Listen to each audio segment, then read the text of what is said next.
Camarade président Vladimir Poutine, camarade président chef d'État africain, camarade chef de délégation, bonjour.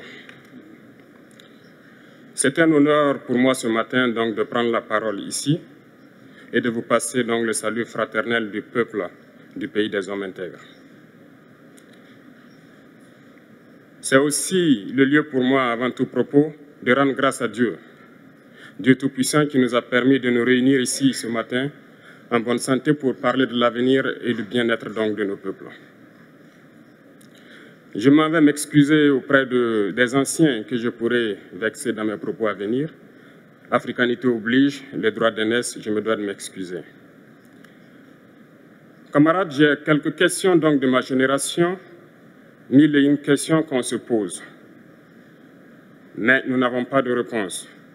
Et il se trouve qu'ici, nous pouvons laver donc notre linge sale parce qu'on se sent en famille. On se sent en famille en ce sens que la Russie est une famille aussi pour l'Afrique. C'est une famille parce que nous avons la même histoire. La Russie a consenti d'énormes sacrifices pour libérer le monde du nazisme pendant la Seconde Guerre mondiale. Les peuples africains, nos grands-pères, ont été déportés de force aussi pour aider l'Europe à se débarrasser du nazisme.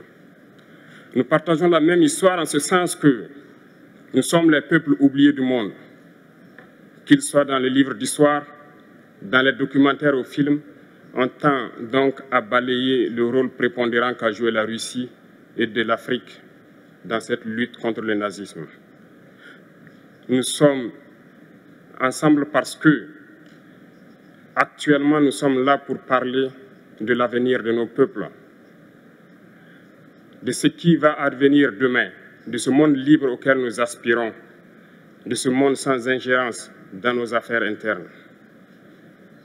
Nous avons les mêmes perspectives et je souhaite que ce sommet soit l'occasion donc de pouvoir tisser de très bonnes relations en vue d'un meilleur avenir de nos peuples.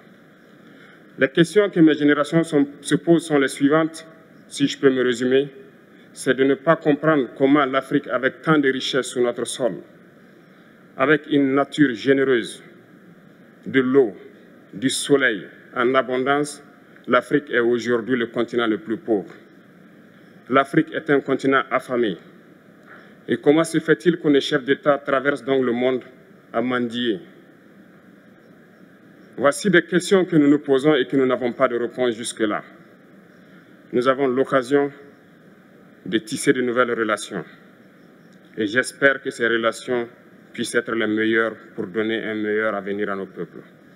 Ma génération me charge aussi de dire que, par ce fait de pauvreté, ils sont obligés de traverser l'océan pour essayer de rallier l'Europe. Ils meurent dans l'océan. Mais que prochainement, ils n'iront pas traverser parce qu'ils viendront devant nos palais pour chercher leur pitance quotidienne. Pour ce qui concerne le Burkina Faso, aujourd'hui, nous sommes confrontés depuis plus de 8 ans à la forme de manifestation la plus barbare, la plus violente du néocolonialisme, de l'impérialisme. L'esclavage qu'on tend encore à nous imposer. Nos dévanciers nous ont bien appris une chose. L'esclave qui n'est pas capable d'assumer sa révolte ne mérite pas que l'on s'apitoie sur son sort. Nous ne nous apitoyons pas sur nos sorts, on ne demande pas que quelqu'un s'apitoie sur notre sort. Le peuple burkinabé a décidé de lutter contre l'île terroriste en mesure de relancer son développement. Dans cette lutte, des vaillants peuples, des vaillantes populations se sont engagées à prendre les armes face au terrorisme, ceux que nous avons affectueusement appelés les VDP, des volontaires. Nous sommes surpris de voir les impérialistes traiter ces VDP de milices et de tout type. C'est décevant, parce qu'en Europe, lorsque des peuples prennent les armes pour défendre leur patrie, on les traite de patriotes. Nos grands-pères ont été déportés pour sauver l'Europe. Ce n'était pas avec leur consentement, contre leur gré. Et bien au retour, on se rappelle bien qu'à Tiaroy, lorsqu'ils ont voulu revendiquer leurs droits élémentaires, ils ont été massacrés. Cela ne fait rien donc. Lorsque nous, peuple, nous décidons de nous défendre, on nous traite de milices. Mais là n'est pas le problème. Ce qui est le problème, c'est de voir des chefs d'État africains qui n'apportent rien à ces peuples qui se battent, mais qui chantent la même chose que les impérialistes en nous traitant de milices, en nous traitant donc d'hommes qui ne respectent pas les droits de l'homme. De quels droits de l'homme parle-t-on? Nous nous offusquons contre cela et c'est honteux. Il faut que nous, chefs d'État africains, nous arrêtons de nous comporter donc en marionnettes qui dansent à chaque fois que les impérialistes tirent sur les ficelles. Hier, le président Vladimir Poutine a annoncé donc l'envoi de céréales en Afrique. Nous sommes bien contents. Nous lui disons merci pour cela. Mais aussi, c'est un message passé à nous, chefs d'État africains, parce qu'au prochain forum, nous ne devrons pas venir ici sans avoir assuré, pour ceux qui ne connaissent pas la guerre, l'autosuffisance alimentaire de nos peuples.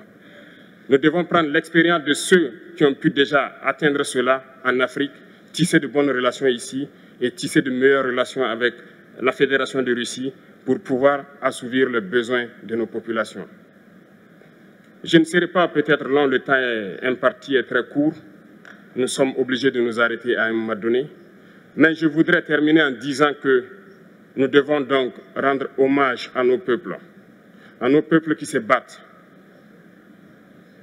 Gloire à nos peuples, dignité à nos peuples, victoire à nos peuples. La patrie ou la mort, nous vaincrons. Merci, camarades.